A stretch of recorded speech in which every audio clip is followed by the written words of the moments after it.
আচ্ছা তারেক, তোমার একটা দাদা দিই, ঠিক আছে? দাদাকে তুমি পারবা? আচ্ছা, মনে করো একটা ছেলে আর একটা মেয়ে। মেয়েটা মরতে গেছে, ছেলেটা মেয়েটাকে বাঁচাইছে। তখন মেয়েটা বললো, তুমি আমার বাঁচাইলা কেন? আমি মরতে চাই। তো কেন মরবা? মেয়েটা বললো যে, আমার বিয়ে হচ্ছে অন্য জায়গায়, তাই আমি মরে যাচ্ছি। ছেলেটা বললো যে, তুমি মরো না। তখন মেয়েটা তাকে বললো যে, তুমি আমার বিয়ে করবা?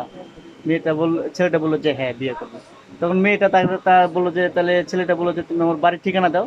তো মেয়েটা তার বাড়ির ঠিকানা দিল। বাড়ির ঠিকানা কিভাবে দিল? প্রথম বাসা বাড়ি, তারপর বাড়ির রূপে বাড়ি, তারপর মেয়ের বাড়ি।